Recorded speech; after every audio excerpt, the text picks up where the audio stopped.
నమస్కారం, welcome to I dream. నేను మీ Vijitha.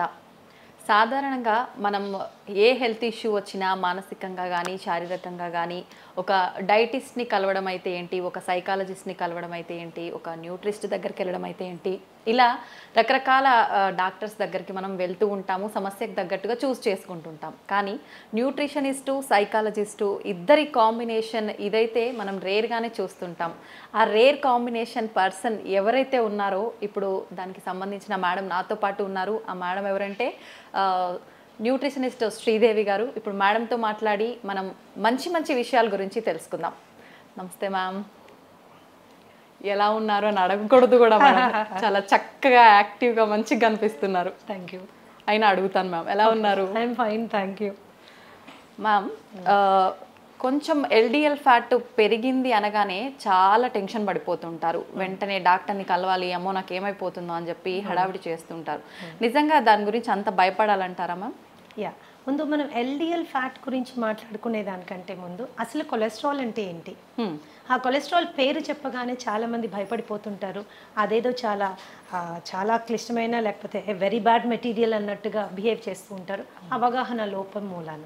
Cholesterol అనేది ఇట్స్ అ వ్యాక్సీ సబ్స్టెన్స్, ఒక రకమైన కొవ్వు పదార్థం. ఈ కొలెస్ట్రాల్ అనేది మనకి చాలా ఇంపార్టెంట్ అయిన సబ్స్టెన్స్ అన్నమాట. ఎందుకంటే శరీరంలో ఉత్పన్నమయ్యేటటువంటి విటమిన్స్ కానీ, అలాగే మనకి కొన్ని రకాలైన హార్మోన్స్ కానీ, కణాల చుట్టూ ఉండేటటువంటి సెల్ మెంబ్రెయిన్స్ కానీ, వీటన్నిటి ఉత్పత్తిలో కొలెస్ట్రాల్ది ప్రముఖమైన పాత్ర. అండ్ ఈ కొలెస్ట్రాల్ అవసరంలో 80% కొలెస్ట్రాల్ శరీరం తనకి తాను తయారు చేసుకుంటుంది. 20% మాత్రమే మనకి ఆహారం ద్వారా వస్తుంది. కానీ కొన్ని రాంగ్ ఫుడ్స్ తీసుకున్నప్పుడు ఆ శాతం పెరిగే అవకాశం ఉంటుంది. ఈ కొలెస్ట్రాల్ ఏంటంటే శరీరంలోని అన్ని భాగాలకి ట్రాన్స్పోర్ట్ అవ్వడం చాలా ఇంపార్టెంట్. అలా ట్రాన్స్పోర్ట్ అవ్వడానికి, since it is not water soluble, నీళ్ళల్లో కరగదు కాబట్టి బ్లడ్లో వెళ్ళాల్సిన అవసరం ఏర్పడుతుంది. అయితే ఈ బ్లడ్లో ట్రాన్స్ఫర్ చేయడానికి కూడా దానికి ఒక రకమైన ప్రోటీన్ అవసరం. ఆ ప్రోటీన్ని వెహికల్గా తీసుకుని బ్లడ్లో ట్రాన్స్పోర్ట్ అవుతుంది. దాన్ని లైపోప్రోటీన్స్ అంటారు. లైపోప్రోటీన్స్ రెండు రకాలుగా ఉంటాయి. ఎల్డిఎల్ ప్రోటీన్ ఒకటి, హెచ్డిఎల్ ప్రోటీన్ ఒకటి. ఎల్డిఎల్ అంటే low density lipoprotein, HDL is high density lipoprotein. మరి ఈ ఎల్డిఎల్ని ఎందుకు మనం బ్యాడ్ కొలెస్ట్రాల్ అనుకుంటాము, ఎందుకు దాని పేరు చెప్పి అది కొద్దిగా ఇంక్రీజ్ అయినప్పుడు ఎందుకు భయపడతాం? కారణం చాలా సింపుల్ అమ్మ. లైపోప్రోటీన్ ఏదైతే ఎల్డిఎల్ లో డెన్సిటీ లైపోప్రోటీన్ ఉంటుందో, దీని గుణం ఏంటి అంటే కొన్నిసార్లు ఎక్కువగా రక్తంలో దాని మోతాదు ఎక్కువగా ఉన్నప్పుడు కొన్ని పదార్థాలతో కలిసి అది గుండెలో ఉన్నటువంటి రక్తనాళాల్లో plaque formation or plaque formation అవుతుంది. అంటే చిన్న స్కేల్స్ లాగా తయారైపోయి అక్కడ పేరుకుపోతుంది అనమాట. అక్కడ పేరుకోవడం మూలాన అథెరోస్క్లిరోసిస్ అని, కరోనరీ ఆర్టరీ డిజీజ్ అని, స్ట్రోక్ అని, ఇలాంటివన్నీ వచ్చేదానికి అవకాశం ఉంటుంది. కాబట్టి ఎల్డిఎల్ అనేది బ్యాడ్ కొలెస్ట్రాల్. అది కనుక మనకి పెరిగినట్లయితే గుండె సంబంధిత వ్యాధులు వచ్చేదానికి చాలా అవకాశం ఉంటుంది. కాబట్టి దాని గురించి తప్పనిసరిగా కేర్ తీసుకోవాల్సిన అవసరం ఉంది. కేర్ తీసుకోవాలి కానీ భయపడాల్సిన అవసరం ఏమీ లేదు. ఎందుకంటే ఇవన్నీ ఆహారం మూలాన వచ్చినవి. ఎల్డిఎల్ అనేది పెరిగింది మన ఆహారం మూలాన వచ్చింది. ఆహారంతోనే సెట్ చేసుకోవచ్చు. దానికి ప్రత్యేకంగా మెడిసిన్ నేను ప్రపోజ్ చేయను. ఎందుకంటే because I'm A therapeutic nutritionist. మేము ఆహారం ద్వారా దాదాపు 80 రకాల జబ్బుల్ని హ్యాండిల్ చేస్తాము, 30 రకాల ఇన్ఫెక్షన్స్ని హ్యాండిల్ చేస్తాము, 12 రకాల క్యాన్సర్స్ని హ్యాండిల్ చేస్తాము, ఇంక్లూడింగ్ అడిక్షన్స్. దాదాపు 15-20 రకాల అడిక్షన్స్, ఫోబియాస్, ఇవన్నీ కూడా మేము ఆహారం ద్వారా హ్యాండిల్ చేస్తాం. Without medicine, without medication. ఎందుకు అంటే నాకున్న ప్రత్యేకత ఏంటి అంటే ఐఎమ్ ఏ సైకోసోమాటిక్ హీలర్ అనమాట. మనిషికి ఉన్న మనసుకి, శరీరానికి 2 రకాల రుగ్మతల్ని కూడా ఆహారం ద్వారా మనము సాల్వ్ చేస్తాము. So it is not a problem at all. LDL పెరగడం అస్సలు మంచిది కాదు. పెరిగిందన్న సందర్భంలో ఆహారపు అలవాట్లలో మనకి ఏవి డిఫెక్టివ్ అలవాట్లు ఏమున్నాయి అని చూసుకుని వాటిని సరిదిద్దుకుంటే ఈజీగా తక్కువైపోతుంది. 8-10 వారాల్లో ఈజీగా నార్మల్ లెవెల్కి వచ్చేస్తుంది. అయితే పెరిగితే అనుకున్నాం కదా మేడం, అసలు ఎంత మోతాదు ఉండాలి, దానికి మించి ఎంత పెరిగితే పెరిగినట్టు? అడల్ట్ స్కీమ్ ఎల్డిఎల్ 100 వరకు ఉండడము లిమిటేషన్. సో 125 to 140 వరకు ఇట్స్ అ వార్నింగ్ సిగ్నల్. మనం జాగ్రత్త తీసుకోవాలి. 140 దాటితే మాత్రము it is a serious warning signal that can lead to lot of problems. అది గుండె సంబంధిత వ్యాధుల వైపు మనం వెళ్ళడానికి మనని పూర్తిగా ఇచ్చేస్తుంది అనమాట. కాబట్టి ఎప్పుడైతే మనకి 100 to 140 మధ్యలో ఎల్డిఎల్ వాల్యూస్ చూపిస్తున్నాయో, 150 140 చూపిస్తున్నాయో, ఇట్స్ ఎ వార్నింగ్ సిగ్నల్ అనమాట. వెంటనే మనము ఆహారపరమైన మార్పులు చేసుకుంటే ఆ లెవెల్ని కిందకి తీసుకొచ్చేసి, అంటే అంత సీరియస్ కండిషన్లో ఉన్నప్పుడు కూడా వితౌట్ మెడికేషన్ ఓన్లీ ఫుడ్ ద్వారానే ట్రీట్ చేయొచ్చు. ఇది 140 150 అనేది it is a warning signal అమ్మ. దానికంటే ఎక్కువగా ఉన్నప్పుడు కూడా మనం వెనక్కి తీసుకురావచ్చు. Okay, all kinds of fats can be reduced ఆహారపు అలవాట్లు మార్చు. ఓకే, అంటే ఇప్పుడు మనం ఇంట్లో ఒక ఫుడ్ ప్రాపర్గా ఏం చేయాలి, ఏం తీసుకుంటే పెరిగింది, అట్లాంటి ఒక జనరల్గా ఫ్యాట్ పెరగడం అనగానే ఆయిల్స్ ఎక్కువగా వాడటం వల్లే ఇట్లాంటి ఒక ఆలోచన ఉంటుంది కదా మేడం. నిజంగా ఆయిల్స్ అయినా ఫుడ్ వల్ల కూడా ఎక్కువగా పెరిగింది? లైక్ దిస్ అమ్మ, మనం తీసుకునే ఆహారంలో చాలా పదార్థాలు తీసుకోకూడనివి ఉన్నాయి, కానీ మనకు అలవాటు అయిపోయింది. అది అలవాటు అయిపోయింది. ఒక్కసారి తింటే ఏమవుతుందిలే అనుకుంటాం, ఇవి ఒక్కసారే అనుకుంటాం. ఆ ఒక్కసారి కాస్త అలవాటు కింద మారిపోతుంది. ఫర్ ఎగ్జాంపుల్ ఎల్డిఎల్ కొలెస్ట్రాల్ మనం కనుక తీసుకుంటే all kinds of you know trans fats అంటాం. అంటే మార్జరీన్ ఎందులో వాడతాము? మన పఫ్ మేకింగ్లో, పిజ్జా మేకింగ్లో, చాలా వాటిలో, నాట్స్ ఇన్ పిజ్జా, చాలా బేకరీ ఐటమ్స్లో మార్జరీన్ వాడతారు. అలాగే Dalda is hydrogenated oil. Dalda కూడా, ఈ డాల్డా ఇలాంటివి ప్లస్ బ్రెడ్ స్ప్రెడ్స్ ఇప్పుడు చాలా వచ్చేస్తున్నాయి. ఈజీగా స్ప్రెడ్ అవుతుంది, ఇది సంతోషపడిపోతాం. అది ఈజీగా ఎల్డిఎల్ పెంచేస్తుంది, ఈజీగా కొలెస్ట్రాల్ పెంచేస్తుంది. సో ఇలాంటి కొవ్వు పదార్థాలు మనకి they will do lot of harm అన్నమాట. అలాగే ఈ ఆల్ కైండ్స్ ఆఫ్ జంక్, మైదాతో తయారు చేసినవి. ఇంకొకటి రిఫైన్డ్ ఆయిల్ మీద కూడా చాలా రీసెర్చ్ జరిగింది. రిఫైన్డ్ ఆయిల్ కూడా గుండె సంబంధిత జబ్బులు రావడానికి, ఎల్డిఎల్ పెరగడానికి కాంట్రిబ్యూట్ చేస్తోంది అని సపోర్ట్ చేయడానికి చాలా రీసెర్చ్ ఉంది. చాలా రీసెర్చ్ ఉంది. ఎప్పటి వరకైతే మనము గానుగు నూనెల మీద మనము వంట చేసుకుంటే అలవాటు ఉండిందో అంతవరకు గుండె సంబంధిత జబ్బుల సంఖ్య ఎస్పెషల్లీ ఇన్ ఇండియా చాలా తక్కువగా ఉండేది. గుండె జబ్బు అంటే అది డబ్బున వాళ్ళ జబ్బు అనేవాళ్ళు, కానీ ఈ రోజు ఏంటంటే ప్రతి ఒక్కరికి వచ్చేసరికి అందుబాటులో ఉండే వస్తువులాగా అయిపోయింది. ఎందుకంటే ఫాల్టీ ఈటింగ్ హ్యాబిట్స్ అనమాట. ఆ హ్యాబిట్స్ మూలాన మనకి వచ్చింది. అలాగే రెడ్ మీట్ బాగా ఎక్కువ తినేవాళ్ళు, మటన్, బీఫ్, పోర్క్ ఇలాంటివి చాలా ఎక్కువగా, అంటే వారంలో ప్రతిరోజు తినేవాళ్ళు, అధిక మోతాదులో తినేవాళ్ళు, వాళ్ళల్లో కూడా మనకి తేడాలు కనిపిస్తాయి. వీటిని తగ్గించుకోవాలంటే పీచు పదార్థం ఎక్కువగా ఉండే ఆహారం తీసుకోవాలి. అంటే fresh fruits, vegetables, nuts, seeds ఇలాంటివి తీసుకుంటే ఏమవుతుందంటే ఎల్డిఎల్ లెవెల్స్ తగ్గుతుంది. మామూలుగా రోజు తీసుకునేటటువంటి రీఫైన్డ్ ఆయిల్ని మార్చి గానుగు నూనెలు మనం తీసుకున్నప్పుడు కూడా ఎల్డిఎల్ లెవెల్స్ ఈజీగా కంట్రోల్లోకి వచ్చేస్తాయి.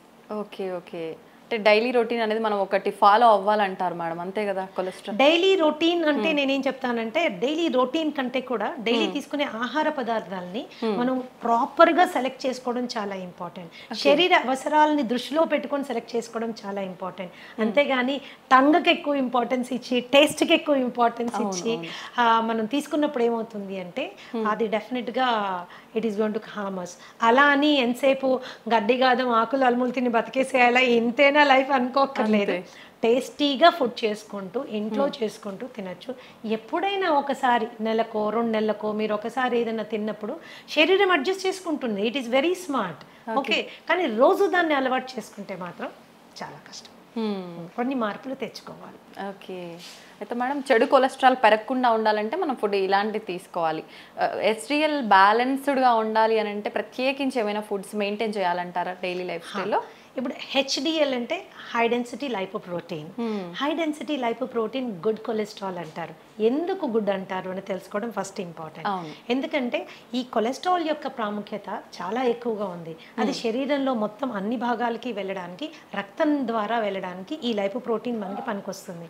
అయితే అక్కడక్కడ అవసరానికి మించి కొలెస్ట్రాల్ డిపాజిట్ అయినప్పుడు ఈ హెచ్డిఎల్ యొక్క ప్రత్యేకత ఏంటి అంటే శరీరంలో అన్ని భాగాల్లో ఎక్స్ట్రాగా డిపాజిట్ అయిన కొలెస్ట్రాల్ అంతా తీసుకొని వచ్చి లివర్కి తీసుకెళ్ళిపోతుంది. ఎప్పుడైతే లివర్కి తీసుకెళ్తుందో అక్కడ అది డిఫ్యూజ్ చేసి పడేస్తుంది, క్లియర్ చేసి పడేస్తుంది. సో అది గుండెకి వెళ్ళి అక్కడ మళ్ళీ వేరే సబ్స్టెన్స్తో కంబైన్ అయ్యి అక్కడ ప్లాక్ ఫామ్ అవ్వడానికి అవకాశం లేదు. కాబట్టి గుండె భద్రత కోసం ఈ పర్టిక్యులర్ లైపోప్రోటీన్ చాలా బాగా పనిచేస్తుంది, క్లీన్ చేసేస్తుంది అనమాట. గుండె వరకు కొలెస్ట్రాల్ని వెళ్ళనివ్వదు అనమాట. అందుకని it is called good cholesterol. Good cholesterol. So మనం రోజు తీసుకునే ఆహారాల్లో మనకి చక్కటి కొలెస్ట్రాల్ ఇచ్చే ఆహారాలు చాలా ఉన్నాయి. సో వాటిని మనం ఇంక్లూడ్ చేసుకోవడం. I always profess an inclusive kind of diet. మనం ఏమేమి తినాలి అనే దాని మీద ఎక్కువగా ఫోకస్ చేయాలి. ఏమేమి తినకూడదు అనేది అది సెకండరీ అన్నమాట. ఏవేవి ఇంపార్టెంట్. అలానే హెల్త్ ఈజ్ నాట్ డిస్టేస్ట్ఫుల్ అమ్మా, హెల్త్ ఈజ్ టేస్టీ. మనం చేసుకునే పద్ధతిని బట్టి ఆధారపడి ఉంటుంది. హెచ్డిఎల్ మనం హెచ్డిఎల్ కొలెస్ట్రాల్ మనకు పెరగాలి అంటే there is the humble avocado. Avocado is one of the best sources for HDL cholesterol. Okay, అలాగే నీకు నట్స్ ఉన్నాయి, సీడ్స్ ఉన్నాయి, వాల్నట్స్ ఉన్నాయి, ఇవన్నీ కూడా మనకి చాలా. అలాగే ఆవు నెయ్యి బ్రహ్మాండంగా హెచ్డిఎల్ పెరుగుతుంది. అది కూడా నాటావు నెయ్యి బ్రహ్మాండమైనటువంటి గుణాలు కలిగి ఉంటుంది. ధృతం అంటారు దాన్ని.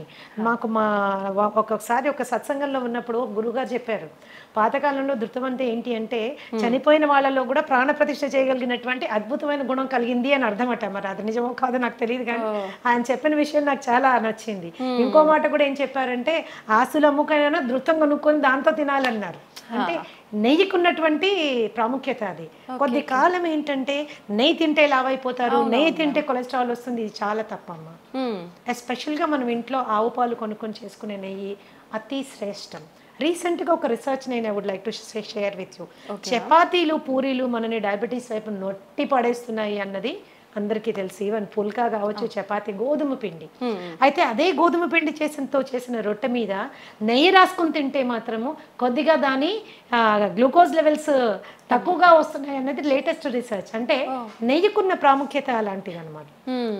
మనం ఇంట్లో తయారు చేసుకునే వెన్నపూస, మజ్జిగ జల్లికి వచ్చే వెన్నపూస, లేకపోతే మనం ఇంట్లో తయారు చేసుకునే నెయ్యి, ఇవన్నీ చాలా they are very good fats అనమాట. హెచ్డిఎల్ లెవెల్ పెరగడానికి చాలా చాలా బాగా పనిచేస్తాయి. సో ఇట్లా మనము కొద్దిగా అవగాహన పెంచుకుంటే అంత లైఫ్లో పెద్దగా కాంప్రమైజ్ అవ్వాల్సింది ఏమీ లేదు. చిన్న చేంజెస్ మాత్రమే, చాయిసెస్లో చిన్న చేంజ్ చేసుకోవాలి. ఏది మనకి కావాలి, ఏది మనకి వద్దు, ఈ చిన్న చేంజెస్ చేసుకుంటే కొలెస్ట్రాల్ ఇబ్బందే కాదు అసలు. ఎంత సింపుల్ గా చెప్పేస్తున్నారు. మా అందరికి అది ఒక పెద్ద భూతద్దంలో పెట్టి చూస్తున్నట్టు. అండ్ యాక్చువల్గా ఏంటంటే ఇంకొక రీసెర్చ్ ఏం చెప్తుందంటే కొద్ది మందిలో ఇన్ సమ్ పీపుల్ ఏమవుతుందంటే కొలెస్ట్రాల్ కి సంబంధించిన మందులు వాడినప్పుడు అది ఏమవుతుందంటే it is leading to increase in blood glucose levels, diabetes పెరిగేదానికి అవకాశం ఉంది అని కొన్ని రీసెర్చ్ చెప్తున్నాయి. కాబట్టి మెడిసిన్ వాడడం కంటే ముందు ఆహారపు అలవాట్లని జాగ్రత్తగా గమనించి ఒక క్వాలిఫైడ్ థెరప్యూటిక్ న్యూట్రిషనిస్ట్ దగ్గరికి వెళ్ళి ప్రాపర్గా డయాగ్నోస్టిక్ టెస్ట్లు చేసుకుని ఏది ఎక్కువ ఉంది, ఏది తక్కువ ఉంది, ఏది ఎలా తగ్గించుకోవాలి అని అవగాహన పెంచుకుని జస్ట్ 8 నుంచి 10 వారాల్లో మీ లిపిడ్ ప్రొఫైల్ని మీరు క్లీన్ చేసేసుకోవచ్చు.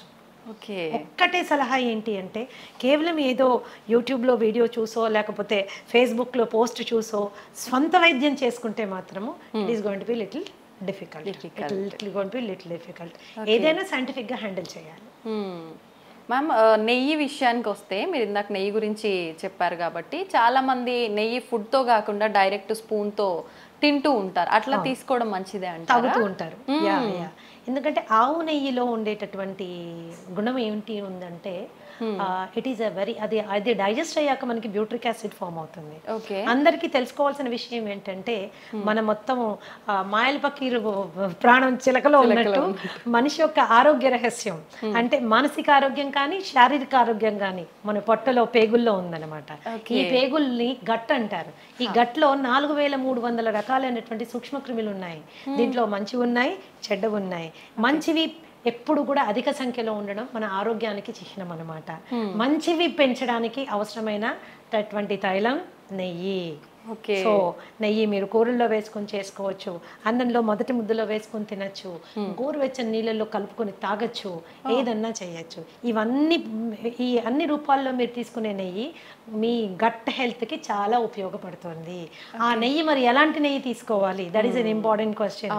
ఓకే, ఆ నాటావు నెయ్యి అతి శ్రేష్టం, దాన్నే A2 ఘీ అంటారు. ఓకే, సో మనం ఇంట్లో చేసుకుని చాలామంది A2 పాలు కొనుక్కుంటున్నారు, ఆవు పాలు కొనుక్కుంటున్నారు. మీరు తోడు పెట్టి మీరు తీసి మిగడ్లోంచి చేసే వెన్న నెయ్యి యూ కెన్ యూజ్ ఇట్. అది చాలా శ్రేష్టం అన్నమాట. ఓకే మ్యామ్, కొలెస్ట్రాల్ విషయానికి వస్తే లివర్కి కొలెస్ట్రాల్ వచ్చింది అని చెప్పి చాలామంది టెన్షన్ పడుతూ ఉంటారు కదా, దానికి ఎటువంటి ఆహార పదార్థాలు తీసుకుంటే? లివర్కి కొలెస్ట్రాల్ కాదమ్మా, it is actually called fatty liver. Fatty liver. Fatty liver రెండు రకాలుగా ఉంటుంది, alcoholic fatty liver and non alcoholic fatty liver. Okay. ఇప్పుడు నాలాంటి దాని దగ్గరికి ఎవరైనా ఫ్యాటీ లివర్ ఆల్కహాలిక్ వచ్చారనుకోండి, actually as a therapist I'm happy. ఎందుకంటే కొట్టి ఆల్కహాల్ బంద్ చేయించేస్తే ఫ్యాటీ లివర్ చాలా వరకు కంట్రోల్లో వచ్చేస్తుంది అనమాట. అది కేవలము ఆల్కహాల్ ప్రేరితంగా అక్కడ ఫ్యాట్ డిపాజిట్ అవుతుంది అనమాట.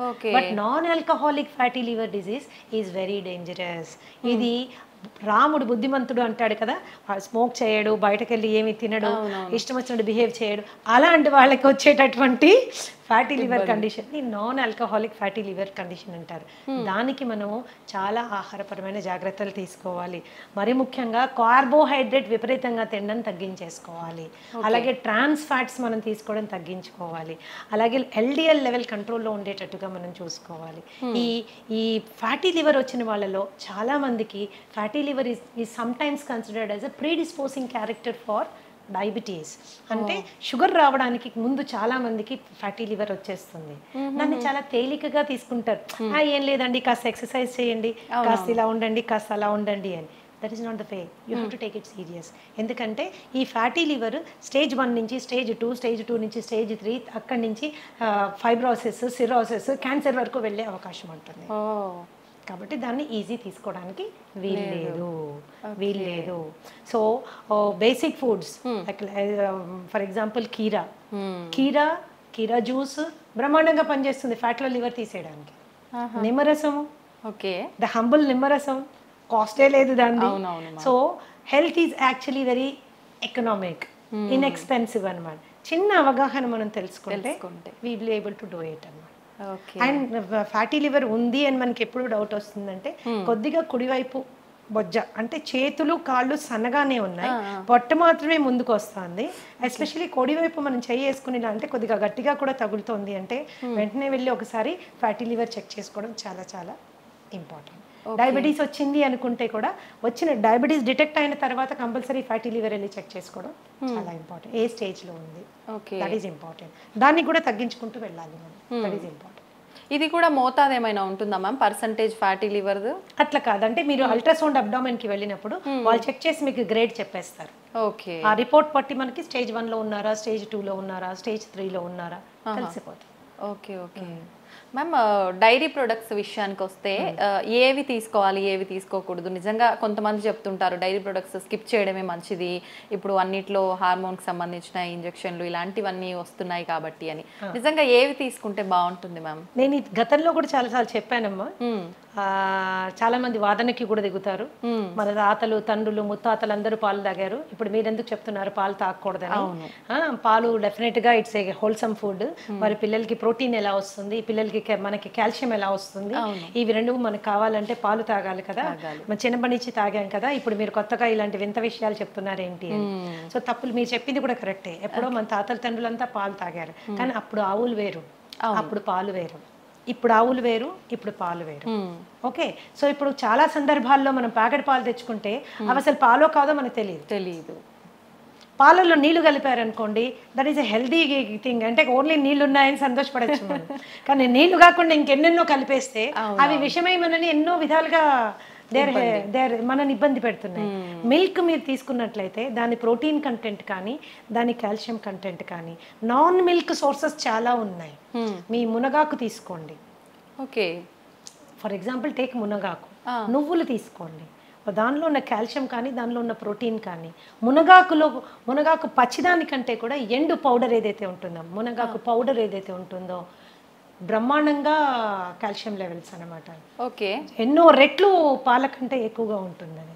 ఒక స్పూన్ రోజు తీసుకుంటే సరిపోతుంది. ఎలా తీసుకోవచ్చు మేడం? కాంబినేషన్ మజ్జిగలో కలిపి తీసుకోవచ్చు, నీళ్ళలో కలిపి తీసుకోవచ్చు. దాన్ని పొడి కింద తయారు చేసుకుని కాస్త వెల్లుల్లిపాయలు, జీలకర్ర, ఎండుమిరపకాయలు వేసి దాన్ని పొడి కింద చేసుకొని అంత నెయ్యి వేసుకొని మొదట ముద్ద గట్టిగా కలుపుకొని తినచ్చు.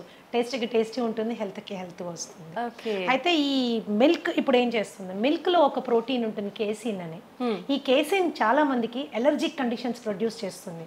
చాలా మందికి కడుపులో అది డైజెస్ట్ అవ్వక గ్యాస్ కానీ లేకపోతే ఇండైజెషన్ కానీ అలాగే బెల్చింగ్ అండ్ బ్లోటింగ్ అంటారు, పొట్ట ఉబ్బినట్టు అవ్వడం కానీ ట్రైన్ పుల్ రావడం కానీ ఇవన్నీ జరుగుతాయి. ఎందుకు, కేసిన్ వాళ్ళకి డైజెస్ట్ అవ్వదు కాబట్టి, కేసిన్ డైజెస్ట్ అవ్వదు కాబట్టి. సో అలాంటి సందర్భాల్లో పాల అవసరం ఏంటి అసలు? అవును, ఒక స్టేజ్ దాటింద టాడ్లర్ అంటాం, అంటే కాలు మీద నడవడానికి అలవాటు పడిన బిడ్డకి పాలు సంపూర్ణ ఆహారం కాదు. ఓకే ఓకే, అది అసంపూర్ణమైనటువంటి ఆహారం. పాలు ఎడిక్టివ్ ఇన్ నేచర్. మీరు బాగా తాగుతుంటే అది తాగాలనిపిస్తుంది, తాగకపోతే ఏదో వెలితిగా కూడా అనిపిస్తుంది. దానికంటే ఆరోగ్యకరమైన ఫుడ్ మనకు ఉన్నప్పుడు, దానికంటే మనకి బలవర్ధకమైన ఆహారం మనకి అవైలబుల్గా ఉన్నప్పుడు మనం దానికి ఆప్ట్ చేసుకోవచ్చు కదా. ఈ రోజు ఆవుల్లో పాలు పెరగడం కోసము విపరీతంగా ఇంజెక్షన్స్ వేస్తున్నారు, విపరీతంగా యాంటీబయాటిక్ యూజ్ జరుగుతూ ఉంది. Grass fed cow and grain fried cow అని 2 రకాల కౌస్ మనం చూసుకుంటే, పచ్చిగడ్డి తిని ఆ పచ్చిగడ్డి పెంచడానికి కూడా ఏమాత్రం ఎరువులు వాడకుండా, పెస్టిసైడ్స్ వాడకుండా ఆర్గానిక్గా పెంచిన పాలు ఉంటాయి కదా, అవి అతి శ్రేష్టం. చాలా అరుదుగా లభిస్తున్నాయి, చాలా అరుదుగా, పచ్చిగడ్డే దొరకడం లేదు. గ్రెయిన్ ఫెడ్ మీరు తీసుకున్నారనుకోండి, వాడికి గ్రెయిన్స్ పెడతారు, ఎన్నెన్నో రకాలైన గ్రెయిన్స్ పెడతారు. ఎస్పెషల్లీ ఈ మధ్య కాలంలో అయితే కార్న్ పెట్టేస్తున్నారు, స్వీట్ కార్న్ పెడుతున్నారు. సో ఇవి ఏంటి అంటే పాల క్వాంటిటీ పెంచడానికి. చాలా మంది ఆ ఆవులకి పెట్టే దీంట్లో నూనెలు కలుపుతారు, ఎందుకంటే పాలల్లో వాళ్ళకి ఆయిల్ శాతము, ఫ్యాట్ శాతం ఎక్కువ రావాలని. మరి ఇలాంటి పాలు మనం తాగినప్పుడు అది మనకి it is going to harm us. అయితే ఇంట్లో మనం ఒక పాల ప్యాకెట్ తెప్పించుకున్నప్పుడు అది ఆవు పాల, గేదె పాల, ఆవులో గ్రాస్ తినిన ఆవా లేకపోతే గ్రెయిన్ తినిన ఆవా, యాంటీబయాటిక్ వేసుకుందా వేసుకోలేదా మనకి ఎలా తెలుస్తుంది? ఇవన్నీ కలిపారో లేదో మనకి ఎలా తెలుస్తుంది? తెలియదు. పైగా పాలు ఎప్పుడైతే ప్యాకెట్లో వస్తాయో, ప్లాస్టిక్ ప్యాకెట్లో వస్తాయో, ఆ ప్లాస్టిక్ కూడా మనకి ప్రమాదం. ఇంకోటి, కొంతమందికి ఏంటంటే ఎస్పెషల్లీ ఉద్యోగస్తులు 4-5 ప్యాకెట్లు కొనుక్కుని డీప్ ఫ్రీజర్లో పెడతారు, అవి గడ్డగట్టిపోతాయి. వాటిని మీరు ఎప్పుడైతే డీప్ ఫ్రీజ్ చేస్తారో, థాయింగ్ ప్రాసెస్ జరిగేటప్పుడు ప్లాస్టిక్ కూడా మెల్ట్ అయ్యి అందులోకి వస్తుంది. ఒకప్పుడు మేము చిన్నపిల్లలుగా ఉండేటప్పుడు గ్లాస్ బాటిల్లో వచ్చేది, that was safest milk. Seal అయ్యి గ్లాస్ బాల్ వచ్చేది, బాటిల్స్ తీసుకోగానే మేము చిన్నపిల్లలప్పుడు నాకు బాగా గుర్తుంది, ఆ మూత తీసి పైన ఉన్న వెన్నంతా వేలుతో తీసుకుని తినేవాళ్ళం. ఇప్పుడు అలాంటి కండిషనే లేదు, అలాంటి కండిషనే లేదు. సో పాలుని వాడకం ఎంత తగ్గిస్తే అంత మంచిది. అయితే పెరుగు దగ్గరికి వచ్చినా, మజ్జిగ దగ్గరికి వచ్చినా ఏ రెస్ట్రిక్షన్ లేదు. It is better than milk అన్నమాట. మీరు పెరుగుగా తిన్నా పర్వాలేదు, మజ్జిగగా తిన్నా పర్వాలేదు, కొద్దిగా పుల్లబడిన మజ్జిగ ఇంకా బెటర్. పుల్లబడిన మజ్జిగ చాలా బెటర్. అందుకని మిల్క్ని అవాయిడ్ చేయడం బెటర్. ఎందుకంటే మనకు వచ్చే ప్యాకెట్ గురించి మనం ఆలోచిస్తాం, కానీ అందులో వచ్చిన పాలు మనకి దాకా రావడానికి ఎన్ని పద్ధతులు అవలంబించారో మనకు అవగాహన లేదు. Today it is a very common thing to give oxytocin injection for cows. Oxytocin injection దేనికి ఇస్తారు వింటే మీరు బిత్తరపోతారు.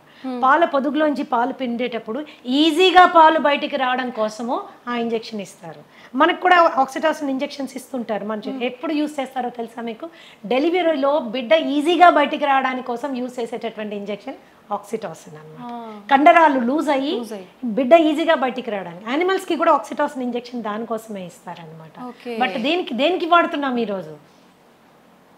ఈజీగా అంటే అది పిండడానికి కూడా మనకు ఓపిక లేదనమాట. దాని బిడ్డను తాగనివ్వడం లేదు మనము, దాని బిడ్డ నోటికాడ పాలు మనం గుంజుకుంటున్నాం. అది కూడా ఈజీగా రావడం కోసం కెమికల్ ఇంజెక్షన్స్ ఇస్తున్నాం. మరి ఇలాంటి పాలు తాగడం అవసరమా? అక్కర్లేదని చెప్పాలి ma'am. So it's dairy and ఆవు మీద జరుగుతున్నటువంటి ఘోరాల గురించి అది డిఫరెంట్ స్టోరీ. దాని గురించి మాట్లాడుకుంటే పాలు చూస్తే కూడా భయపడిపోతాం అన్నట్టు. అమ్మో బాబాయ్ ఇంత కష్టమైంది, పాలు మనకు అవసరమా ఇది అని. That is as simple as that. పాల కంటే బలబద్ధమైన ఆహారం చాలా చాలా ఉంది. You can go towards it. అవి తీసుకోవచ్చు.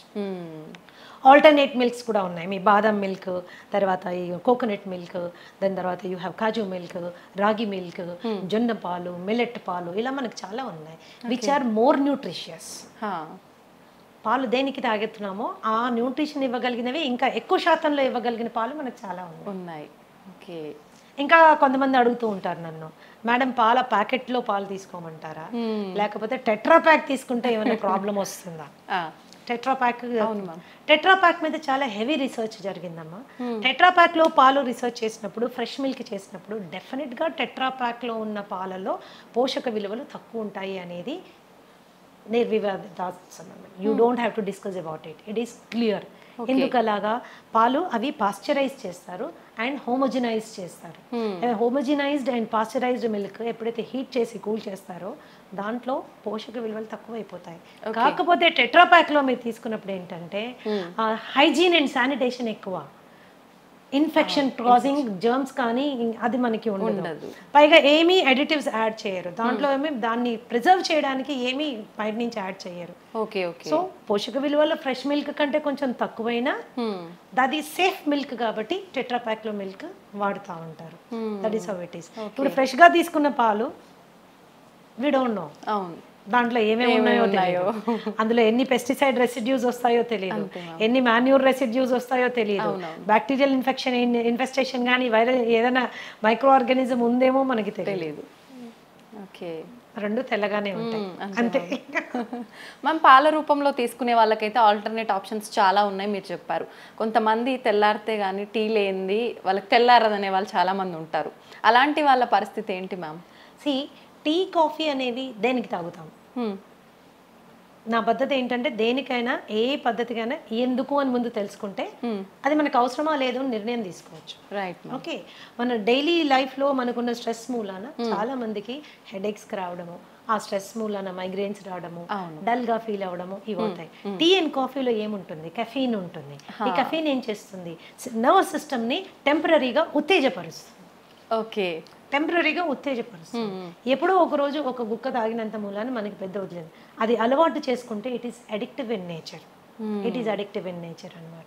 సో టీ మంచిదా కాఫీ మంచిదా అని కూడా కొంతమంది అడుగుతుంటారు. దీంట్లో నేనేమంటానంటే మీరు పాలు షుగర్ లేకుండా ఏది తాగినా మంచిదే. Okay, black tea black coffee ఏది తాగినా మంచిదే.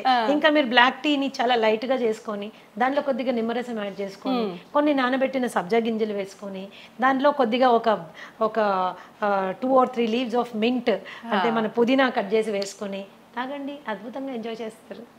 And maybe 1 or 2 times tea తాగడమే ఇంపార్టెంట్ అనుకుంటే బ్రహ్మాండమైన ఆరోగ్యం ఇచ్చే అద్భుతమైనటువంటి పోషక విలువలు ఉండేవి బొచ్చడని టీస్ ఉన్నాయి. For example green tea is the best tea. Okay, green tea అంటే డిప్ టీ కాదండి. గ్రీన్ టీ ఆకులు తెచ్చుకోవాలి, ఒక చిన్న ఇన్ఫ్యూజర్ కొనుక్కోండి. అంటే ఒక కప్పులో ఇంకో కప్పు ఉంటుంది, దానికి చిన్న హోల్స్ ఉంటాయి. దాంట్లో మనం గ్రీన్ టీ లీవ్స్ ఒక స్పూన్ వేసుకుని హాట్ వాటర్ వేసుకుంటే ఇన్ఫ్యూజ్ అయ్యి the best thing will come on. Green tea is anti inflammatory and it is anti cancerous. మన మెటబాలిజంకి చాలా బాగా పనిచేస్తుంది. You know it is good for everything. కానీ ప్రతిదీ తీయగా ఉండాలంటే కష్టం. ప్రతిదీ తీయగా ఉండాలంటే మనకి కష్టం. సరే తీయగా ఉండాలి అనుకుంటే మీరు దాంట్లో న్యాచురల్ రా హనీ వేసుకోవచ్చు. బట్ అది ఇంకొక స్కామ్. మనకి ఏది హనీయో ఏది బెల్లం మడ్డో ఏది యూనో చక్కెరపాకమో మనకి తెలుసుకోలేము, అంత టైం కూడా లేదు. That is how it is. Organic గా చేసినటువంటి బెల్లం పౌడర్ కొంతమంది వాడుకుంటారు, పర్వాలేదు, అది కూడా పర్వాలేదు. As long as remaining conditions అన్ని నార్మల్ గా ఉన్నప్పుడు మనకి ఇవన్నీ పెద్దగా కాంట్రిబ్యూట్ అవ్వాలి. రిమైనింగ్ కండిషన్స్ నార్మల్ పెట్టుకోవడం చాలా ఇంపార్టెంట్. ఎన్నో రకాల టీ ఉందమ్మా. ఫర్ ఎగ్జాంపుల్ హైబిస్కస్ టీ అని ఉంటుంది, మందార పువ్వులు ఆకులు రెక్కలతో చేసింది. జాస్మిన్ టీ ఉంది. There are so many teas. మేమైతే మా ట్రీట్మెంట్ ప్రొసీజర్స్లో దాదాపుగా నేను 25 రకాల టీలు వాడతాను. ఓకే, ఇవి మంచి ఆరోగ్యం వైపు నా క్లయింట్స్ అందరినీ తీసుకెళ్ళడానికి చాలా ఉపయోగపడుతుంది. మచ్చా టీ అని ఉంటుంది. ఫైబ్రాయిడ్స్ ఉన్నవాళ్ళు, యూటరైన్ ప్రాబ్లమ్స్ ఉన్నవాళ్ళు, మెన్స్ట్రల్ సైకిల్ రెగ్యులర్గా లేని వాళ్ళు ఇలాంటి టీ తీసుకోవచ్చు. ఇలాంటి టీ తీసుకోవచ్చు. సాంఫ్ టీ అని ఇస్తాము. డైజెషన్ సరిగ్గా లేని వాళ్ళు, అరుగుదల చాలా తక్కువగా ఉన్నవాళ్ళు, తినగానే వాళ్ళకి విపరీతమైన ప్రాబ్లం ఉన్నవాళ్ళు, కాన్స్టిపేషన్ ఉన్నవాళ్ళు, వీళ్ళందరికీ సాంఫ్ టీ ఇస్తాము. లైక్ ఆస్తమా, బ్రీదింగ్ ప్రాబ్లమ్స్ ఉన్నాయి అండ్ డైజెషన్ ఇష్యూస్ ఉన్నాయి, ఇలాంటి వాళ్ళకి జింజర్ టీ ఇస్తాము. అలాగే ఆకుల టీ తీసుకున్నారంటే అది పెద్ద టాపిక్ అను. దాదాపుగా 100 రకాల టీస్ గురించి మనం మాట్లాడుకోవచ్చు. అవి మనకి ఎంత చీపు, ఎంత హెల్త్ ఇస్తాయి అన్న దాని మీద క్లియర్గా డిస్కస్ చేసుకోవచ్చు అనమాట. So general coffee and tea కంటే కూడా మీరు ఇలాంటి కైండ్ ఆఫ్ వాటిని అలవాటు చేసుకుంటే అదేదో వెచ్చగా తాగాలి అనే ఒక కోరిక తీరుతుంది, హెల్త్ కూడా ఎఫెక్ట్ అవ్వదు. 1-2 సార్లు టీ తాగితే ప్రాణ నష్టం ఏమీ లేదమ్మా, అదే పనిగా తాగితేనే. తాగటం వల్ల ఓకే. మీరు కాఫీ తాగాలి అనుకుంటే black coffee is a better option than with tea. And లేదు పాలు కావాలి, పాలు లేకుండా నేను చేయలేను ఫిక్స్ అయ్యారనుకోండి, ఓట్ మిల్క్తో తాగండి, కోకోనట్ మిల్క్తో తాగండి, ఆల్మండ్ మిల్క్తో తాగండి. ఆప్షన్స్ ఉన్నాయి, తెలుసుకోవడము చేసుకోవడమే అంతే. ఓకే, ఖచ్చితంగా మనం ముందు ముందు వీడియోలో టీస్ గురించి కూడా టాపిక్ చేసుకుందాం మ్యామ్. ఓకే మ్యామ్, మీరు అన్ని రకాల హెల్త్ ఇష్యూస్కి 80 దగ్గర చెప్పారు. హెల్త్ ఇష్యూస్కి ఓన్లీ ఫుడ్ తోటే ట్రీట్ చేస్తుంటాము అని చెప్పి.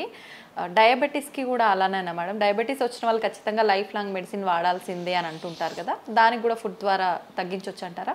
యాక్చువల్గా మనం చాలా అందరు చూసే వ్యూవర్స్ కూడా గమనించాల్సింది ఏంటంటే, డయాబెటీస్ రావడానికి 2 ప్రధానమైన కారణాలు. ఒకటి ఫాల్టీ ఈటింగ్ హ్యాబిట్స్, సరైన ఆహారపు అలవాట్లు లేకపోవడం. ఓకే. 2 మనసులోను కలిగేటటువంటి భావాలని భావోద్వేగాలని మన శరీరం పైన ఇన్ఫ్లుయెన్స్ పెట్టేంతగా పెంచి పోషించుకోవడం, కంట్రోల్ చేసుకోవడానికి సరైన అవగాహన పెంచుకోకపోవడం. ఓకే, ఇవి 2 విషయాలు. అంటే ఒకప్పుడు స్ట్రెస్ అంటే ఏంటమ్మా, stress is a necessary evil of life. దాన్ని ఫ్లైట్ ఆర్ ఫైట్ ఇమోషన్ అనేవాళ్ళు. అంటే ఒక కొన్ని వేల సంవత్సరాల క్రితం ఈ శరీరం ఫస్ట్ టైం ఫామ్ అయినప్పుడు మనకు ఒకటే స్ట్రెస్ ఉండేది. అదేంటి, ఏదైనా యానిమల్ వచ్చి మనం చంపేసేది, లేదా మనం ఏదైనా యానిమల్ చంపి తినేసేవాళ్ళం. ఇదే స్ట్రెస్. ఇంతకు మించి ఇంకేం స్ట్రెస్ లేదు. ఆ స్ట్రెస్ సిచ్యువేషన్ వచ్చినప్పుడు ఏమయ్యేది, శరీరంలో ఉన్నటువంటి శక్తి అంతా చేతుల్లోకి కాళ్ళల్లోకి వచ్చేసేది. ఎందుకు, చేతులతో కొట్లాడాలి, కాళ్ళతో పరిగెత్తి పోవాలి. ఈ 2 మనకి కావాల్సినటువంటి సందర్భం ఉండేది. కానీ ఇప్పుడేంటి, జీవితంలో అందరూ లయన్స్ టైగర్లే. బాస్ ఒక లయన్ టైగరే, భార్య ఒక లయన్ టైగరే, భర్త కూడా లయన్ టైగరే, ఆఖరికి పనమ్మాయి కూడా లయన్ టైగరే. సో వీళ్ళందరూ కలిసి మనకి ఎన్నో రకాలైన స్ట్రెస్ క్రియేట్ చేస్తున్నారు. అయితే ఈ పరిస్థితుల్లో ఏమవుతుంది, ఎప్పుడైతే ఎనర్జీ చేతుల్లోకి కాళ్ళల్లోకి రావాలో శరీరం ఇంటెలిజెంట్గా ఏం చేస్తుంది, మిగతా అవసరం లేని సిస్టమ్స్ని షట్ డౌన్ చేస్తుంది, బంద్ చేస్తుంది. బంద్ చేసినప్పుడు ఏమవుతుంది, ఫస్ట్ సిస్టమ్ ఏంటి బంద్ అయ్యేది, డైజెస్టివ్ సిస్టమ్. అందుకనే స్ట్రెస్ఫుల్గా ఉన్నప్పుడు తిన్నది అరగదు, తిన్నది అరగదు, ఒక రకంగా మనకి డిఫరెంట్ గా ఉంటుంది. ఓకే, ఎందుకు అది క్లోజ్ అయిపోయింది.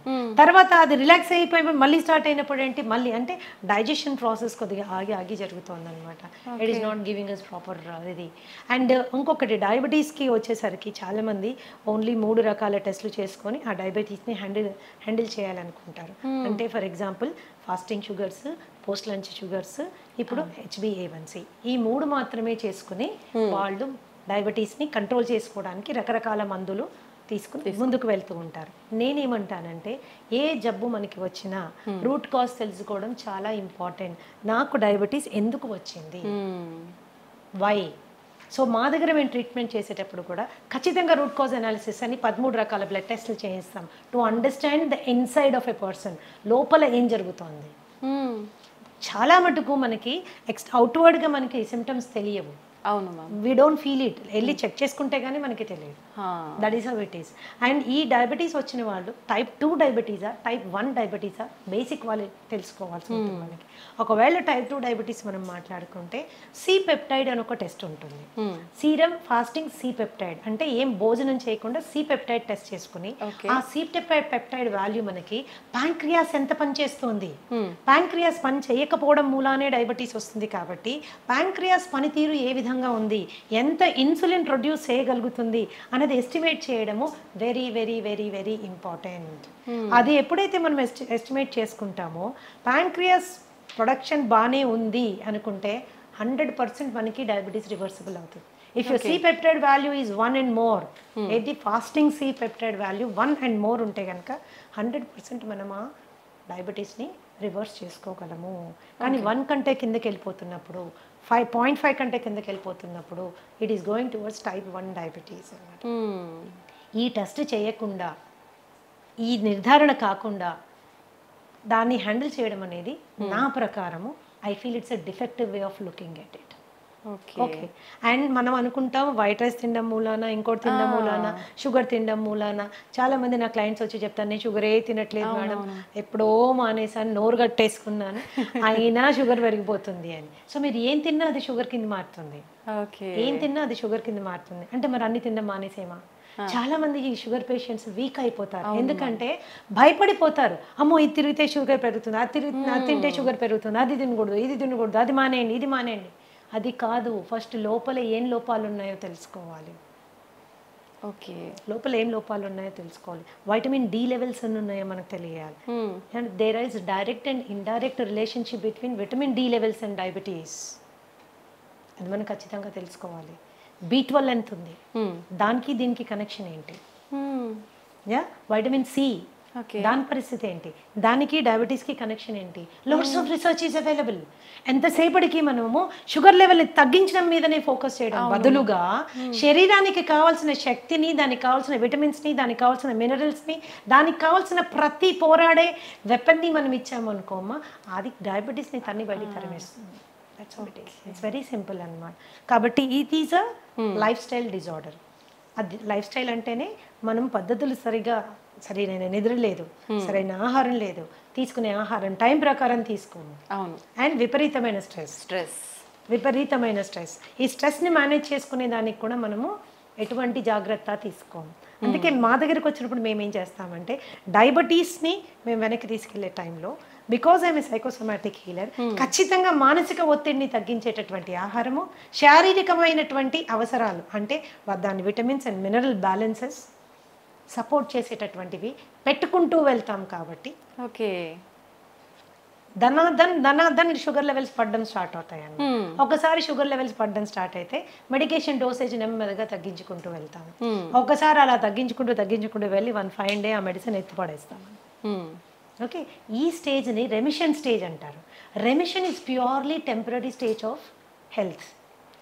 సో చాలా మందికి ప్రాబ్లం ఏమొస్తుందంటే, తగ్గి నార్మల్ అవ్వగానే తగ్గిపోయింది కదా, సో సింపుల్ అనేసి మళ్ళీ నెక్స్ట్ డే నుంచి అన్ని మొదలు పెడతారు. పైనుంచి అది ఒక కంప్లైంట్ చేస్తారు, ఏంటి మేడం ఇది మళ్ళీ తినగానే వచ్చేసింది. నువ్వు ఫస్ట్ తిన్నావు కాబట్టి ఇది వచ్చింది,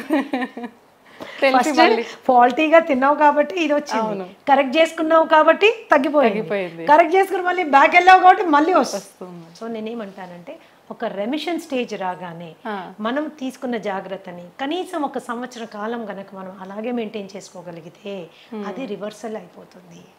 ఓకే, అది రివర్సల్ అయిపోతుంది. డయాబెటీస్ తగ్గించుకోవడానికి ఆడ మగ తేడా లేదు, వయస్సుతో తేడా లేదు, మీ డయాబెటీస్ వయస్సు కూడా తేడా లేదు. అది 20 ఏళ్ళ నుంచి ఉంది, 15 ఏళ్ళ నుంచి ఉంది, 30 ఏళ్ళ నుంచి ఉంది, నేను టాబ్లెట్లు వేసుకుంటున్నాను, ఇన్సులిన్ వేసుకుంటున్నాను, ఏ దాన్నైనా మనం వెనక్కి పట్టుకెళ్ళచ్చు. చిన్న పిల్లల్లో కూడా ఇప్పుడు చిన్న పిల్లల కండిషన్ డిఫరెంట్ అమ్మా. That is called type 1 diabetes. Okay, type 1 diabetes వచ్చినప్పుడు మనము again C peptide fasting post lunch 2 చేసుకుంటాము. సి పెప్టైడ్ వాల్యూ చాలా తక్కువ ఉంటుంది. ఆ చాలా తక్కువ ఉన్నప్పుడు ఏంటంటే ఇన్సులిన్ ప్రొడ్యూస్ చేయలేకపోతుంది ప్యాంక్రియాస్లో ఇన్సులిన్ రావడం లేదు, కాబట్టి వాళ్ళు డయాబెటీస్ పార్టు వెళ్ళిపోయారు. సో ఈ పరిస్థితుల్లో మనం వాళ్ళకి 3 times వాళ్ళు ఇన్సులిన్ వేసుకోవాల్సి ఉంటుంది. ఇలాంటి పిల్లలకి అద్భుతంగా ఇన్సులిన్ రిక్వైర్మెంట్ తగ్గించేటటువంటి ఆహారం మనం ఇవ్వచ్చు. Regeneration therapy for type 1 diabetes కూడా ఉంది, కాకపోతే దాని పర్సంటేజ్ 100% అని మనం గట్టిగా చెప్పలేము. Okay, so regeneration therapy is also possible. అంటే టైప్ 1 నుంచి కూడా మనం కొద్దిగా వాళ్ళని బెటర్ టైప్ 2లోకి తీసుకెళ్లేటటువంటి సిపెప్టైడ్ని పెంచేటటువంటి ఫుడ్ కూడా ఉంది. But the success rate is about 40 to 50%. It is not around 100%. Many other contributing factors ఉన్నాయి కాబట్టి, చాలా కాంట్రిబ్యూటింగ్ ఫ్యాక్టర్స్ ఉన్నాయి కాబట్టి that is how it is. అయితే ఈ మధ్యకాలంలో విపరీతంగా తిండి, పిల్లలకి మనం పెట్టే తిండి మూలాన మనమే మన చేతుల ద్వారానే మనమే వాళ్ళని డయాబెటీస్ వైపు నెట్టుతున్నాము. నాకు తెలిసిన ఒక బాబుకి కేవలం వాడు రోజు అడిగాడని, రోజు ఇవ్వమని గొడవ చేశాడని వాళ్ళ తాతగారు డైలీ ఒక కూల్ డ్రింక్ తాగించడం మూలాన, అలా 2 నెలలు తాగించడం మూలాన ప్యాంక్రియాస్ ఫెయిల్ అయిపోయింది. టైప్ 1 డయాబెటిక్ అయిపోయాడు. బిడ్డ ఓన్లీ 15 ఏళ్ళు. రాబోయే 60-70 ఏళ్ళు వాడు ఇన్సులిన్ వేసుకుంటానే మేనేజ్ చేయాలి. సో మన ప్రేమని రాంగ్ ఫుడ్స్ రూపంలో చూపించకూడదు. ఎప్పుడో నెలలో ఒకరోజు తాగాడు ఏం జరగదు, కానీ రోజు తాగితే వాడి రక్తనాళాలు తెరిచి విషం పోసినట్టే లెక్క. Junk food is like that. And రీసెంట్గా మా దగ్గర వచ్చిన ఒక బాబు, హీస్ 21 years old, అండ్ ఇంట్లో ఎవరికి డయాబెటీస్ లేదు, ఇంట్లో నుంచే బాక్స్ తీసుకెళ్తాడు, తల్లిదండ్రులు అన్నీ చేసి జాగ్రత్త చూసుకుంటాడు, అయినా రావడమే 500 షుగర్ వచ్చేసింది. ఏంటి అని ఎంత అడిగినా చెప్పలేదు. లేదు నేను ఏమి తిన్ను అని. తర్వాత ప్రత్యేకంగా పిలిచి అడిగితే రోజు ఒక షవర్మా తింటాడు. షవర్మా తినడం వల్ల షుగర్ ఫెయిల్ అయింది, డైజెస్టివ్ సిస్టమ్ ఫెయిల్ అయిపోయింది. మయోనీస్ లోపల ఉంటుంది, దాంట్లో పిచ్చి రిఫైన్డ్ ఆయిల్ వాడతారు, అందులో రోడ్ సైడ్ వాడే రిఫైన్డ్ ఆయిల్, అది ఎక్కడి నుంచి తెచ్చి వాడతారో, ఎన్నిసార్లు వాడిన నూనెతో చేస్తారో మనకి తెలియదు. అండ్ ఆ షవర్మా అండ్ ఇంకొకటి ఫ్రాంకీ చెప్పాడు నాకు, 2 చెప్పాడు. ఫ్రాంకీ మైదా రొట్టెలో మళ్ళీ కాల్చిన మాంసం అన్ని పెడతారు దాంట్లో. సో టేస్ట్ చాలా బాగుంటుంది, నేను కాదన్నాను, కానీ దాన్ని రోజు తినడం మూలాన దట్ ఈస్ అ కేస్. ఈ రోజు మేము ఎంతో స్ట్రగుల్ అవుతున్నాం. ఆ కేసుని type 1 అయిపోయాడు, ప్యాంక్రియాస్ ఫెయిల్ అయిపోయింది. That is how it is. So ఈ చిన్నవి ఫ్యాన్సీస్ మనం వాటిని సాటిస్ఫై చేయడము ఇంపార్టెంట్ అని ఎప్పుడు అనుకోకూడదు. ఫుడ్ విషయంలో ఇట్స్ రియల్లీ వెరీ ఇంపార్టెంట్. బయట మరి ఎందుకు బ్యాన్ చేయరు? వన్ ఆఫ్ ద స్టూడెంట్, ఒక చిన్న బాబు, ఎందుకు బ్యాన్ చేయరు కూల్ డ్రింక్ అని నన్ను అడిగాడు అనమాట. ఈ కూల్ డ్రింక్ మూల నాకు డయాబెటీస్ వచ్చింది కదా, దీన్ని ఎందుకు గవర్నమెంట్ బ్యాన్ చేయరు అంటే అది మన ఏరియా ఆఫ్ వర్క్ కాదు. ఏదైనా కూడా ఆహారం అనేది మితంగా తీసుకుంటే ఔషధంలా పనిచేస్తుంది, అమితంగా తీసుకుంటే విషమై మన ప్రాణాన్ని కబళిస్తుంది. Decision is in our hands. ఒకళ్ళు చెప్తే వచ్చేది కాదు, ఆ నిర్ణయం మనం తీసుకోవాలి. మన బిడ్డలు కూడా అటువంటి చక్కటి విచక్షణ జ్ఞానంతో ముందుకెళ్ళాలంటే ఆ అవగాహన మనం కల్పించాలి. That is very important. అవును మ్యామ్, నిజంగా. మ్యామ్, మన గట్ ఫ్రీగా ఉండేటట్టుగా చూసుకుంటే మనకు చాలా రకాల ఆరోగ్య సమస్యలు రాకుండా ఉంటాయని చెప్తూ ఉంటారు. నిజంగా గట్ ఫ్రీగా ఉండాలంటే ఎటువంటి ఆహార పదార్థాలు తీసుకోవాలి? Gut is a very big subject అమ్మా. I will tell you, it's a very big subject. గట్లో మనకు ఉండేటటువంటి 4300 రకాలైన సూక్ష్మ క్రిములు ఎప్పుడు కూడా మంచివి చెడ్డవి ఒక బ్యాలెన్స్లో ఉండాలి. ఆ బ్యాలెన్స్ అవుట్ అయితే గట్ డిస్బయోసిస్ అంటారు.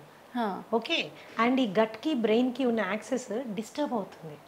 Brain is the coordinator for the entire body and gut controls the brain. Brain మన శరీరాన్ని ఆపరేషన్స్ని కంట్రోల్ చేస్తే మన గట్ మన బ్రెయిన్ని కంట్రోల్ చేస్తుంది. Okay, that is very very important. అప్పుడు మనం దాన్ని ఎంత హెల్తీగా ఉంచాలి? సో మనం తినే ఆహారము చెడు బ్యాక్టీరియాని చంపే విధంగా ఉండాలి, మంచి క్రిముల్ని పెంచే విధంగా ఉండాలి. సో దాని ఆహారం యొక్క ప్రధాన లక్షణం ఏంటంటే మంచి బ్యాక్టీరియాని పెంచుతూ చెడు బ్యాక్టీరియాని చంపుతూ ఉన్నటువంటి ఆహారం తీసుకుంటే సహజంగా అది చాలా తేలికగా అరిగిపోతుంది, తిన్నది కంప్లీట్గా డైజెస్ట్ అవుతుంది, అండ్ టైంకి రెపరెప ఆకలేస్తుంది, పడుకుంటే నిద్ర వస్తుంది, పొద్దున్నుంచి రాత్రి ఒక చక్కటి మూడ్లో ఉంటాము, మంచి ఎనర్జీతో ఉంటాము. This is because our gut is happy. So all the మనం తీసుకునే ఫుడ్స్ ఏవేవైతే చెడు బ్యాక్టీరియల్ గ్రోత్కి ప్రమోట్ చేస్తాయో అవి చాలా హ్యావక్ క్రియేట్ చేస్తాయి మన పొట్టలో. సో బ్లోటింగ్, బెల్చింగ్, ఇండైజెషన్, తర్వాత కాన్స్టిపేషన్ మూలాన పైల్స్, హెమరాయిడ్స్, లేకపోతే వెరీ హార్డ్ స్టూల్ రావడము, ఇవన్నీ ఏం చేస్తాయంటే మనకి డైజెషన్ అంటే తినాలంటే భయపడే వాళ్ళు చాలా మంది ఉంటారు. పైగా హెల్త్ కరెక్ట్ అంటే హైజీన్ కరెక్ట్గా ఫాలో కాకపోతే హెచ్ పైలోరీ లాంటి బ్యాక్టీరియల్ ఇన్ఫెక్షన్స్ వస్తే జీవితాంతం మనం ఆ మందులు వేసుకుంటూ ఉంటారు. మేమైతే డయట్ ద్వారా హెచ్ పైలోరీ కానీ, ఐబిఎస్ కానీ, ఐబిడి కానీ చాలా సమర్థవంతంగా హ్యాండిల్ చేసే బ్రహ్మాండమైన ఫుడ్స్ ఉన్నాయమ్మా. అది ఎవరు బయట కొనుక్కోక్కర్లేదు, మీ ఫుడ్ మీరు ఇంట్లో చక్కగా చేసుకోవచ్చు, శుభ్రంగా తినచ్చు, సంతోషంగా ఉండొచ్చు. This is how it is. కేవలం మందుల ద్వారా ఎంత సక్సెస్ మీరు వస్తుందో దానికి డబుల్ సక్సెస్ ఆహారం ద్వారా వస్తుందన్నమాట. డబుల్ సక్సెస్ ఆహారం ద్వారా వస్తుంది. సో గట్ని ఇప్పుడు కూడా ఆరోగ్యంగా ఉంచుకోవాలి. చక్కటి పీచు పదార్థాలు ఉండేటటువంటి వెజిటబుల్స్ అండ్ ఫ్రూట్స్ మనం తీసుకోవాలి. చాలా మందికి ఏంటి అంటే వెజిటేరియన్స్ అయిపోండి, మీట్ మానేయండి అని చెప్తారు. చికెన్ మటన్ తినబాకండి, పొట్టంతా గడబడైపోతుంది, వేస్ట్ అని. నేనేం చెప్తానంటే ఆహారపు అలవాట్లు మనసుకి బాగా నచ్చిన ఫుడ్ని టక్కన మానేస్తే ఆత్మారాముడు బాధపడతాడు. ఎక్కడో ఫీల్ అవుతాం మనం, ఏంటి లైఫ్, ఏమి తినలేము, నాకు నచ్చిన చికెన్ తినలేకపోతున్నాను, నాకు నచ్చింది అది తినలేకపోతున్నాను, ఏంటి ఇట్లా, అసలు లైఫ్ బేసిక్ ఫుడ్స్ అవి. అప్పుడు ఏంటంటే they are upset about it. When they are upset nothing can be set. When you're upset nothing can be set అని, అంతా డిస్టర్బ్డ్గానే ఉంటుంది. సో చికెన్ మటన్ లాంటివి తినేటప్పుడు కూడా దాని కాంబినేషన్స్ మంచి ఫైబర్ ఫుడ్తో కాంబినేషన్ చేసుకుని మీరు తిన్నప్పుడు ఎటువంటి ఇబ్బంది రాదు, ఈజీగా డైజెస్ట్ అవుతుందని. So easy digestion is very important. Easy digestion అంటే ఓన్లీ పెరుగన్నం కాదండి, you can eat everything in life. So మంచి వెజిటబుల్స్, ఎగ్స్, పెరుగు, తర్వాత you can have all these things అనమాట. అండ్ పీచు పదార్థం అనగానే అన్నీ ఏవో పిల్లలకి గ్రీన్ ఆకులు చూడగానే చిరాకు వస్తుంది, ఇప్పుడు ఈ గడ్డి తినాలా అని. సో అలా కాదు. So you can go for everything, all kinds of కాంబినేషన్స్లో మనం వెళ్ళచ్చు. అలాగే మనకి రాజ్మా ఆర్ మన కాబూలీ చనా, బొబ్బర్లు, ఇలాంటివన్నీ మనకి చాలా మంచి ప్రోటీన్ ప్లస్ మంచి ఫైబర్తో వస్తుంది. అది తిన్నప్పుడు ఏంటంటే మనకి గట్ సెట్ అవుతుంది. దెర్ ఈస్ ఎ వే అండి, 8 to 12 weeksలో సెట్ చేసేస్తాం గట్ విత్ ఫుడ్ ఓన్లీ. అది ఎంత సీరియస్ ఇష్యూ అయినా. కాబట్టి నేనేం చెప్తున్నానంటే చక్కటి ఆహారాన్ని ఎన్నుకోండి, హోమ్ మేడ్ ఫుడ్కి 90% ఇంపార్టెన్స్ ఇవ్వండి. పార్టీలు ఇంట్లో హోస్ట్ చేయండి. మనం కావాల్సిన డ్రింక్స్ కానీ ఏదైనా కూల్ డ్రింక్స్ అట్లాంటివి కూడా ఇంట్లో చాలా చేసుకోవచ్చు. డెజర్ట్స్ అంటారా, బ్రహ్మాండమైన స్వీట్లు హెల్దీగా చేసుకోవచ్చు. ఓకే, బ్రహ్మాండంగా. జీవితంలో ఏది వదులుకోవాల్సిన అవసరం లేదు, ఎంజాయ్మెంట్ ఇన్ రైట్ వే చేసుకుంటే నీ గట్ని gut is the starting point for all diseases. దాదాపుగా 200 రకాలైనటువంటి జబ్బులు ఇక్కడి నుంచి స్టార్ట్ అవుతాయి. సో దీన్ని జాగ్రత్త పెట్టుకోవడం మనకి చాలా ఇంపార్టెంట్. ఏం ఫుడ్స్ ఉన్నాయి, ఎలా తినాలి, that is how it is. ఎప్పుడన్నా ఒకరోజు అంటే మేడం మమ్మల్ని హోటల్కే వెళ్ళొద్దంటారా, నేను ఒక్కసారి కూడా బిర్యానీ తినద్దా, ఇంకా నేను ఎందుకు అందులో హైదరాబాద్లో ఉండి నన్ను బిర్యానీ తినద్దంటారా అంటే, ఓఎస్ తినండి తప్పకుండా, ఎందుకు మానేస్తారు, అలా మానేయమని చెప్పట్లేదు. కానీ దానికి మీ పొట్టని మిమ్మల్ని ప్రిపేర్ చేసుకోండి. Go to A place where biryani is done with ghee and not with Dalda. ఇంట్లో మీ ఆవిడకి బిర్యానీ చేయడం నేర్పించండి, కానీ ఇంట్లో చేస్తే మనకు నచ్చదు కదా. సో మీరు అలా తిన్నప్పుడు ముందు రోజు వెనక రోజు కూడా there are certain things you have to follow so that you can balance your. ఇందాక చెప్పాను, ఇప్పుడు చెప్తాను, మళ్ళీ కూడా చెప్తానమ్మా, ఎప్పుడో 2-3 నెలలకు ఒకసారి చేసింది మనకి అది బాడీ ఎఫెక్ట్ అవ్వదు. కానీ డైలీ అదే పనిగా యంగ్స్టర్స్, నాకు తెలుసు చాలా మంది ఐటీ ఎంప్లాయీస్ వస్తారు నా దగ్గరికి, ఏంటమ్మా ఎవరు వంట చేస్తారంటే స్విగ్గీ పేరు, జొమాటో పేరు చెప్తారు. So everyday it is and online food. And కాబట్టి ఏమవుతుందంటే అది కన్వీనియన్సే కానీ కంఫర్ట్ కాదు, హెల్త్ అంతకంటే కాదు. Very definitely expensive. కాబట్టి కొద్దిగా వంట చేసుకోవడం అనేది ఇప్పుడు అవుట్ ఆఫ్ ఫ్యాషన్ అయిపోయింది మా, ఆ ఫ్యాషన్ మళ్ళీ మనం క్రియేట్ చేయాలి. దట్ ఈస్ రియల్లీ ఇంపార్టెంట్ అన్నమాట. ఎందుకంటే వంట అనేది కేవలం హెల్త్ ఒక్కటే ఇవ్వదు, మనుషుల మధ్యలో అనుబంధాలు, బంధాలు, ప్రేమలు అన్నీ పెరుగుతాయి. ఈ రోజు కూడా నీకు మీ అమ్మ చేసే ఆ పలానా వంట అని ఎందుకు గుర్తుంటుంది అంటే ఇంగ్రీడియంట్స్ అన్ని సేమే, ఆమె ప్రేమ అందులో ఉంటుంది, అంత ప్రేమగా చేసి నీకు నోట్లో పెడుతుంది, నువ్వు వెళ్ళినప్పుడు నీకు అది కావాలని అడుగుతుంది. అవన్నీ బంధాలు పెంచుతాయి. స్విగ్గీ జొమాటోలో తెప్పించి పెడితే it won't create a feeling, it won't create a relationship. లేని రోగాలు తీసుకొచ్చిస్తున్నట్టే మేము. ఇంకా ప్రేమ కంటే ఇంగ్రీడియంట్స్ మనకు తెలియదు. టేస్టీగా ఉండొచ్చు, నేను అసలు కాదన్న, డెఫినెట్ గా టేస్టీగా ఉండొచ్చు, బట్ ఇంగ్రీడియంట్ మీద మనకి కంట్రోల్ లేదు. So that is how it is. Ma'am, food ఎలా చేస్తున్నాము, ఏం తింటున్నాము, ఇది ఒక ఎత్తు అయితే ఏ టైంకి తింటున్నాం అనేది కూడా ఇంకొకటి, దాని గురించి చెప్పండి మ్యామ్. ఒకటి మా, ఏ టైంకి తింటున్నామో, ఎన్నిసార్లు తింటున్నామో, these are 2 very important things everybody should understand. So research ఈరోజు there is loads of research ఏం చెప్తుంది అంటే, snacking is the worst habit. పొద్దున్న బ్రేక్ఫాస్ట్ తిన్నాము, మధ్యాహ్నం లంచ్ తిన్నాము, రాత్రికి డిన్నర్ తిన్నాము, ఇది ఎప్పుడు మనకి ట్రబుల్ క్రియేట్ చేయదు. ఓకే. పొద్దున బ్రేక్ఫాస్ట్ తిన్నాము, మధ్యలో టీ అండ్ స్నాక్స్ తిన్నాము, మధ్యాహ్నం మళ్ళీ లంచ్ తిన్నాము, 4 గంటలకు సమోసా తిన్నాము, 5 గంటలకు కాఫీ తాగాము, 6 గంటలకు టీ తాగాము, 7 గంటలకు 7:30కి వెళ్ళి మళ్ళీ డిన్నర్ తిన్నాము, రాత్రి 12ంటికి పడుకునేటప్పుడు స్విగ్గీలో ఏదో ఒకటి తెప్పించుకుని తిన్నాము. This is going to cost trouble. This leads to obesity. Okay. Extra calories మూలన వెయిట్ పుట్ ఆన్ అవ్వడం స్టార్ట్ అవుతుంది. వెయిట్ ఒకసారి పుట్ ఆన్ అయ్యారంటే ఒబెసిటీ అనేది ఏంటంటే ప్రపంచంలో అన్ని కండిషన్స్ కంటే అతి దారుణమైన పరిస్థితి. కొన్ని millions of people are dying because of obesity, అధిక బరువు మూలాన. Okay, so this is very important. ఏ రోజైనా ఇప్పుడు మీరు ఆ మధ్యలో తినే స్నాక్స్ని కట్ చేయండి, న్యాచురల్గా స్లిమ్గా అవ్వడం స్టార్ట్ అవుతారు, ఫేస్ కాంతివంతంగా అవుతుంది. Snacks will do a lot of. ఒకవేళ స్నాక్ తినవలసిన అవసరం వస్తే హెల్తీ ఆప్షన్ చెక్ చేసుకోండి, హెల్తీ ఆప్షన్ తీసుకోండి. ఎప్పుడైతే మీరు బాగా డీప్ ఫ్రైడ్ మైదాతో చేసినటువంటి సమోసాస్, కచోరీస్ ఇలాంటివి తిన్నారనుకోండి, తిన్న 10 నిమిషాల లోపల సివియర్ డిహైడ్రేషన్ అవుతుంది. ఓకే. దాహం వేస్తుంది. ఆ దాహమే కానీ మనం ఏం చేస్తాం, కూల్ డ్రింక్ తాగుతాం.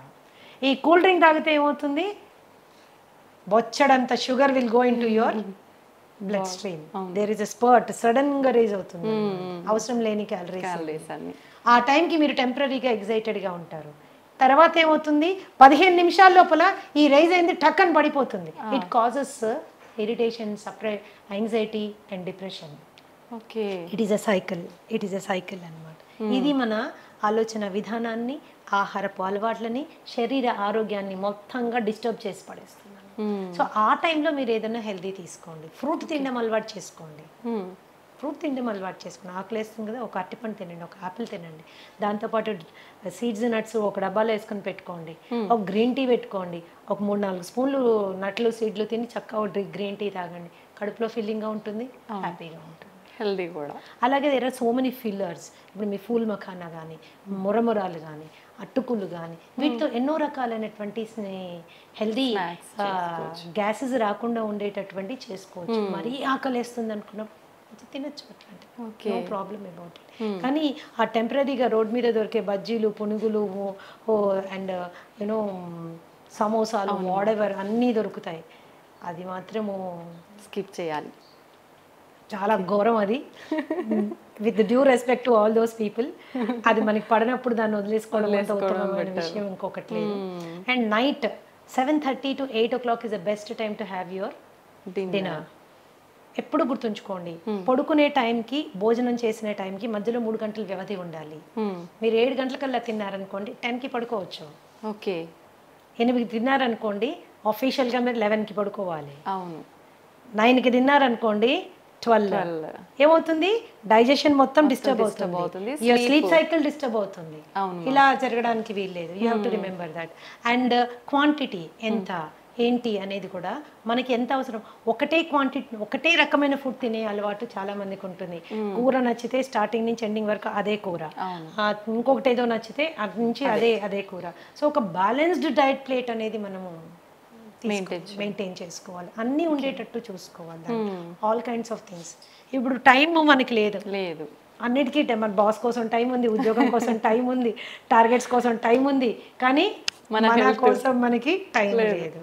సో ఈ థాట్ ప్రాసెస్లో కూడా కొద్దిగా మనం మార్పు తెచ్చుకోవాలి. యంగ్స్టర్స్ మరి ముఖ్యంగా ఏంటంటే మంచి తెలివితేటలతో ముందుకెళ్తున్నారు, పెద్ద పెద్ద ఉద్యోగాలు చేస్తున్నారు, లక్షల్లో సంపాదిస్తున్నారు, కానీ వాళ్ళ శరీరం గురించి వాళ్ళు పట్టించుకోవడానికి వాళ్ళకి టైం ఉండడం లేదు. దాన్ని ఎలా అయినా అకామిడేట్ చేసుకోవాలి. బ్రేక్ఫాస్ట్ కూడా సాధ్యమైనంత త్వరగా, మీల్కి మధ్యలో 3 గంటల గ్యాప్ ఉండాలి. 3 గంటల టైంలో మీరు కావాలంటే మంచినీళ్ళు తాగొచ్చు, సింపుల్. కావాలంటే మంచినీళ్ళు తాగొచ్చు. మరి ఏదైనా వర్క్ ప్రెషర్ మూలన కొద్దిగా తలనొప్పి వస్తుంది అన్నప్పుడు గ్రీన్ టీ తాగొచ్చు, జింజర్ టీ తాగొచ్చు, ఒక గ్లాస్ మజ్జిగ తాగొచ్చు, ఒక గ్లాస్ కొబ్బరి నీళ్ళు తాగొచ్చు.